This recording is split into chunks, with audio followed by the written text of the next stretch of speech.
Hello everyone, what's going on? I'm Gareth, the Master 974, back again today, and welcome to the continuation of the Halo campaign evolved playthrough. This is the level, the Silent Cartographer.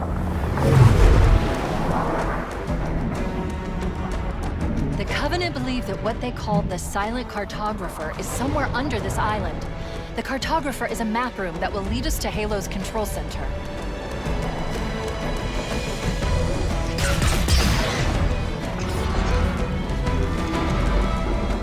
So yeah, I didn't want to talk over this cinematic, just because I don't want to be interrupting the dialogue, but just destroyed the dropship right there, which is quite good, but they got attacked from behind. They didn't see that coming now, did they? And there you go, you see it crashing down on the other side of the island. Unfortunate. Oh yeah, kill the grunts.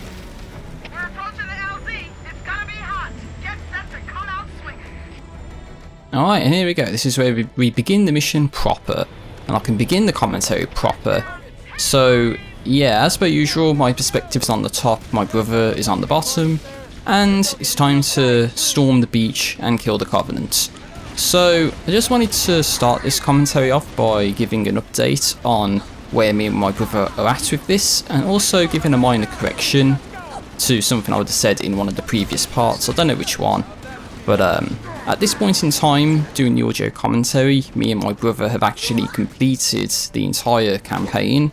That includes the 3 bonus missions, so all of the video footage has been recorded, so I just need to watch back through all of it, count all the deaths, and do the post-commentaries, which is going to take...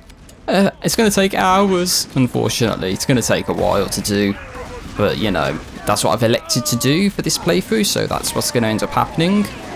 So hopefully I have a lot of stuff to talk about going forward, because there's a lot of gameplay left to go, which is something that I'm kind of concerned about. So I don't want to sort of get everything off my chest, say, in this video, because there's a lot of stuff I do want to talk about. But whether I get around to it or not in this video or the next video, who knows. But yeah, I'm just looking at a tower up in the clouds. It's like, yeah, why is there a tower up in the clouds there? But we get a warthog here, and I decide to drive. Try to honk the horn to get the Marines to get into the passenger seat. That's not going to sort of come back to bite me in the ass at some point now, is it? So yeah, the correction I wanted to make as well is, I think I said about the number of schools in the game. I said there was like 40 odd maybe. There's actually 39.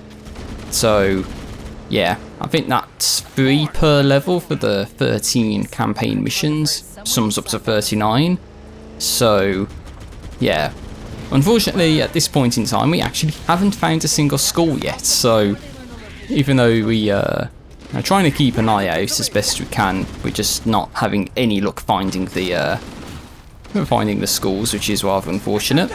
And the warthog gets stuck there and blown away, so that could have killed me. I think I was trying to get the warthog inside of the actual interior here, because I don't know if the speedrun strat for this level still works. That's what I was thinking. Like, try and get the warthog down to the lower level, and then you sort of drive towards the door at an angle and then dismount, and if you time it right, you can actually dismount and go through the door. So it saves a hell of a lot of time. You see me trying to do that here, and I got that completely wrong, and the warthog got exploded. So, oops, no speedrun strats for me today, unfortunately, and I nearly died to it. So not good. So we have to take the long way around after all.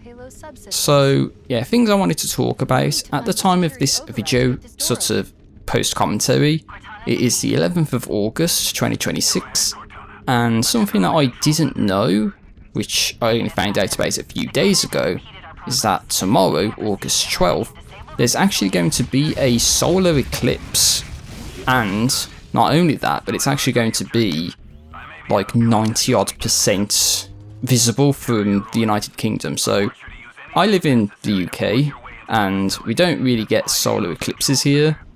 I think there was one a few years ago, but that was only a partial eclipse, so that was maybe like a 10%, maybe 20% at most. So yeah, I remember having to like get a piece of paper, get like a pen, and sort of poke a hole in the middle of one piece of paper, lift it up in the air to like where the sun was, and let the light shine through onto another piece of paper, and it acts like a telescope of sorts. It sort of magnifies the sort of disk of the sun, and you can kind of see where the moon was sort of encroaching on the sun. It still looked bright, don't get me wrong. As I said, it was only like a 10, maybe 20% kind of covering.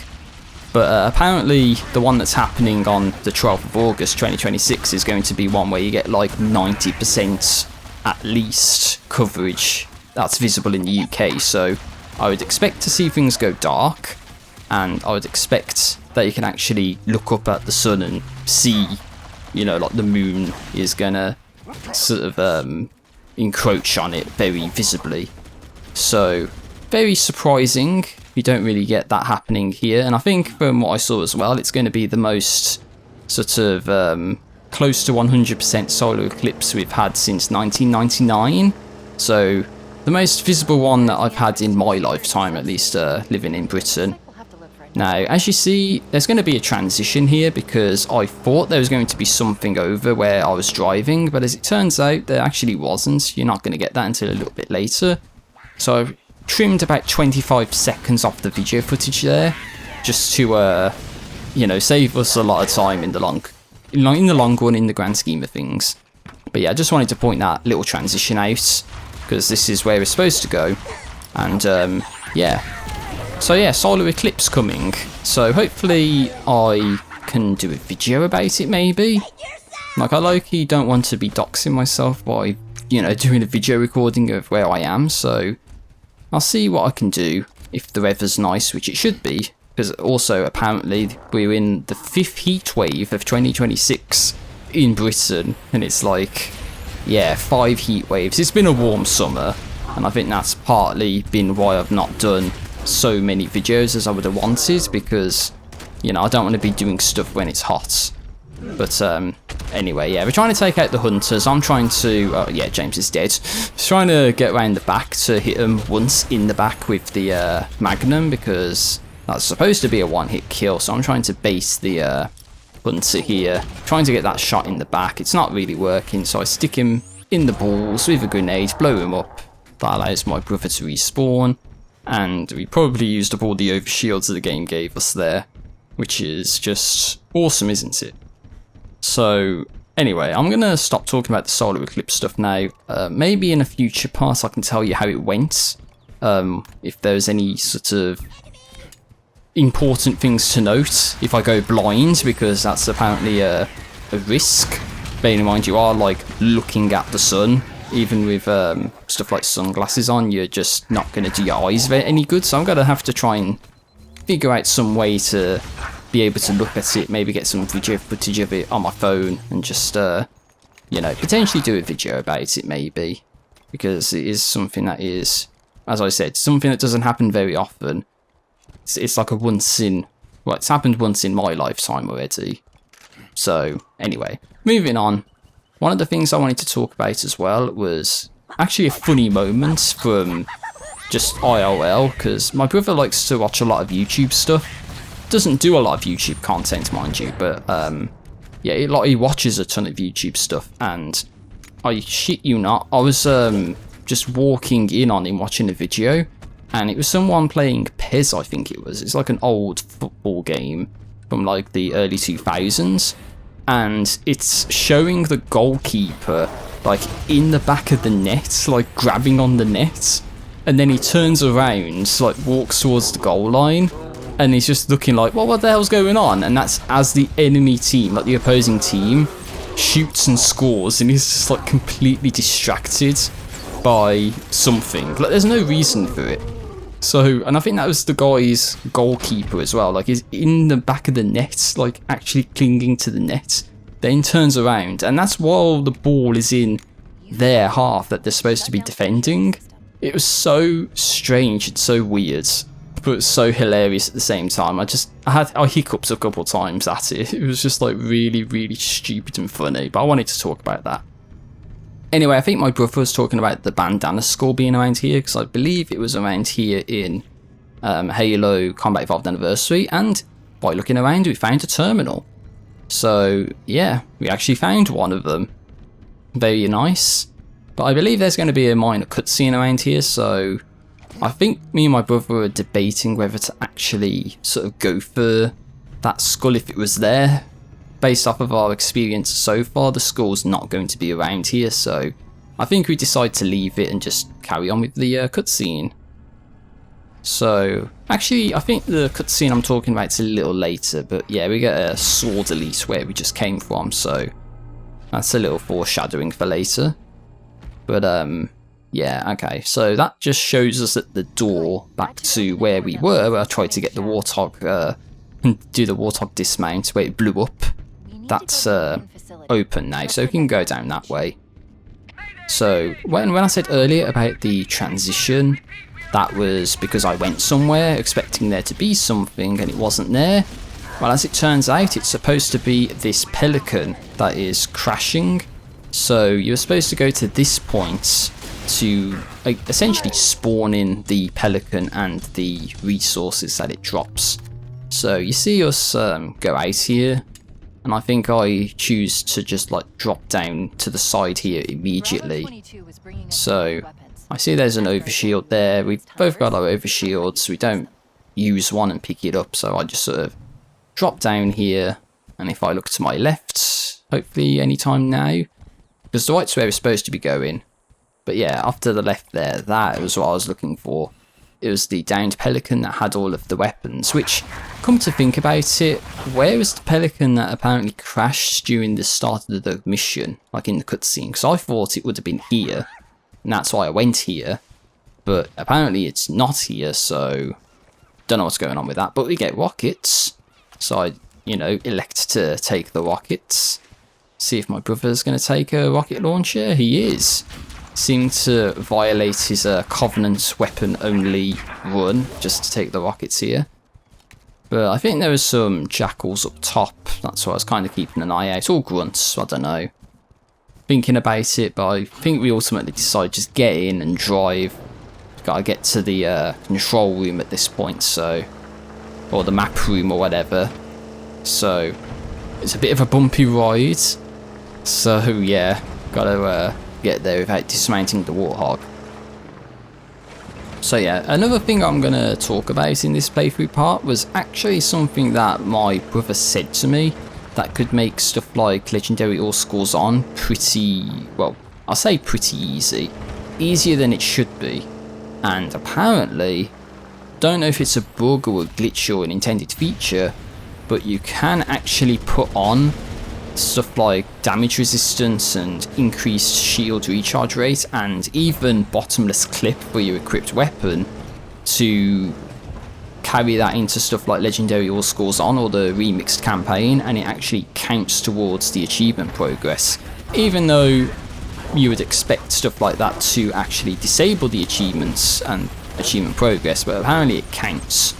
So yeah, as you saw there, I was trying to get the Warthog through the cave to get it up here because, yeah, we've had like 3 pairs of hunters now in this level, which is just a bit overkill if you ask me, but anyway, yeah.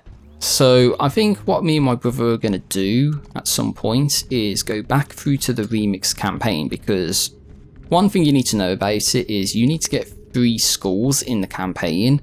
Bearing in mind at this point we found 0 skulls. Found a terminal or 2 maybe, but 0 skulls. So you need to find 3. And then by finding 3, you end up unlocking the remixed campaign. I think my brother was shooting the rocket there because he thought the sword guy was going to be there, but he doesn't make his appearance until a little later. But we get this little cutscene. Don't think there's any dialogue. It just shows how far down this place goes, how deceptively large the ring is in terms of like size and depth. But anyway, so yeah, campaign remixed mode. You get 3 skulls for just gaining access to that playlist, or at least the opportunity to play it. And I think it's that the enemies are different, so you get like randomized enemies, you get randomized weapons, so it's kind of like a fiesta thing. And then enemies within the same faction don't end up fighting each other or something. I don't know about the full description, but that is kind of like the 3 bonus scores you get, and that's on top of the 39 you're supposed to get throughout the game as well.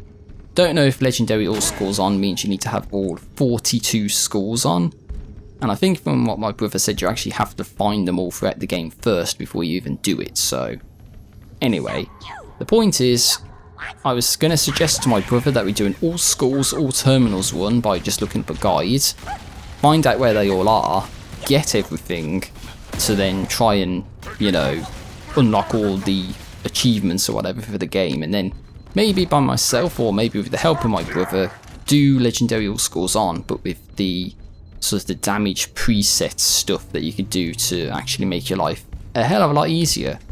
Now, I take a bit of a shortcut here. I didn't realise what I was doing, but it's our best friends, the hunters again. They're back for more. But yeah, I think that skips out a little bit of the sort of descent that you're supposed to do, the path that I took. I didn't realise that was, you know, something you could do. But try to fire the rockets at the hunters. I think my brother missed there, which is kind of sad. But yeah, anyway, we end up taking the hunters out, making good progress.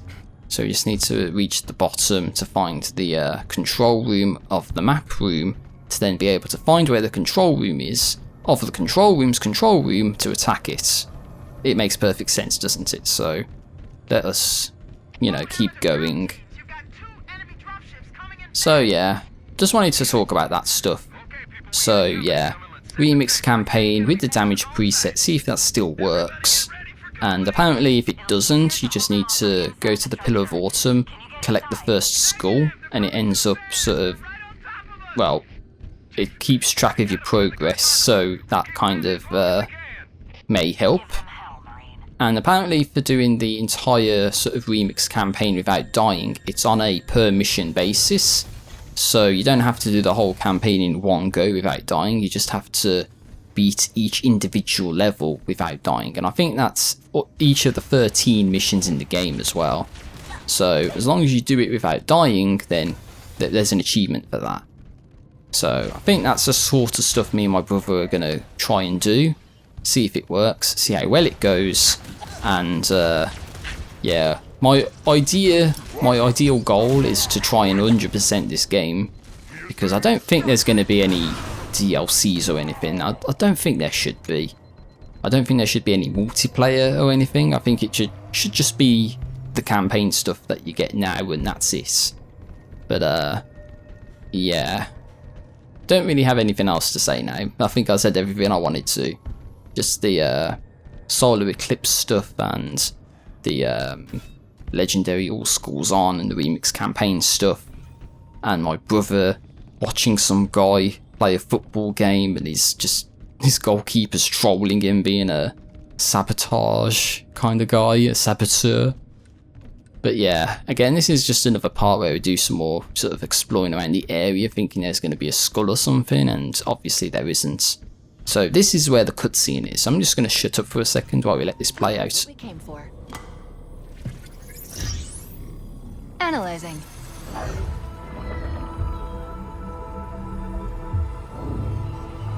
Halo's control center is located there.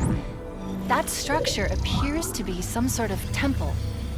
Or shrine, if I've interpreted this correctly. Interesting. A shrine is an unlikely place to put such a significant installation. Cortana to Captain Keyes. The captain has dropped out of contact, Cortana. His ship may be out of range or having equipment problems. Keep trying. Let me know when you've re-established contact and relay to him that the Master Chief and I have determined the location of the control center. We'll be heading there as soon as we're topside. Affirmative. Foe hammer out. Yes, the legendary foe hammer. So that is what that cutscene just demonstrated. Obviously we found where the control room is, so now it is our job to get the ass out of here and find it and assault it, presumably. So, oh yeah, I think Cortana just tried to say that dialogue as well, but then the cutscene played and then the dialogue played as it was supposed to, which is just a bit weird. But anyway, I said there was some other stuff that I could talk about, but I might save that for the next playthrough part. And I'll try to do the post commentary on the same day. So the next sort of part's going to have post-commentary on the 11th of August as well. Because I know I've been a little slacking on working on the post-commentaries and getting the videos uploaded. And at the rate I'm going, I'm not going to get the whole playthrough uploaded in the month of August at this rate. So I might have just said at this rate twice, sorry. But yeah, I just want to try and get this playthrough done for August. So I'm going to have to sort of put the time in, do these post-commentaries, sort of check the death count and all that, make sure I don't sort of miss one inadvertently or accidentally, because that could end up causing a lot of pain and hassle later down the road. So hopefully that's not going to happen. But if it does happen, then let me know in the comment section down below, and let me know how much of a failure I am for missing something so obvious. But yeah, I want to finish this off for the month of August, so I'm gonna have to sort of find the time, find the motivation, find some stuff to talk about and just talk about it.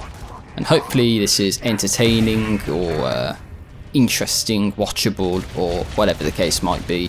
Just something to put on to waste some time while you do something else, because at this point in time I'm trying to download and install Destiny 2 on PC. Not because I actually want to play Destiny 2 on PC, but there's actually a project that I've seen and have a little bit of interest in, and James is dead. No, James is dead there. So I'm talking so much bullshit that I actually didn't even see what that was. It might have been the Jackal, because we had hunters here earlier, so I think the Jackal's just like shot him up and killed him, which is just very unfortunate. Bad luck, James. Yeah, he's died quite a few times in the playthrough already, and yeah, that's definitely not going to be the last of the deaths, let me tell you. So anyway, we're getting close to the exit, so as I said, the Destiny 2 thing, I'm going to save that for the next playthrough part, what I intend to do with that, because it is something I find interesting, but at this point in time the game hasn't fully installed yet, at least the version that Bungie wants you to play. And yeah, something's telling me that to do what I want to do, even though I can't do it yet, I'm going to have to spend a few more hours downloading stuff. So bearing in mind, trying to just download Destiny 2 as it is, in its current state, has taken hours. Like, I think we have to be in excess of 10 hours, and the game hasn't even fully installed yet, so yeah, that's not good. It's because I'm stuck with wireless internet, and the internet sucks. So yeah, there's not much I can do about that. But remember that sword guy from earlier? I haven't forgotten about him, because he's right there, and I missed my rocket, and I'm dead. So yeah, that is terrible of me. And James nearly died. He could have died there if he wasn't careful, but I respawn, so that's good. I end up feeling pretty bad about that. It's like I had one job: shoot the rocket, kill the elite, win, and I missed the rocket and died. So yeah, totally deserved that death. But we're coming up to the end of the playthrough part here, with some sort of camo elites blocking the exit. So at this point I think I'm going to start rounding things down and do the usual outro stuff. So this has been the Silent Cartographer, and I think we kill all the enemies as I run out of pistol ammo, maybe. So very good gameplay right there. But yeah, I think we just jump into the Pelican and the level ends. So that has been the Silent Cartographer, everyone. Hope you enjoyed it. I'll let the sort of cutscene play out. Let's get moving. Hammer, here are coordinates and a flight plan I've worked up. Cortana, these coordinates are underground. The Covenant did a thorough seismic scan, and my analysis shows that Halo is honeycombed with deep tunnels that circle the whole ring. I hope your analysis is on the money, Cortana. This Pelican won't turn on a dime. Look on the bright side, Hammer. The last thing the Covenant will expect is an aerial insertion from underground. Exactly, who would expect that?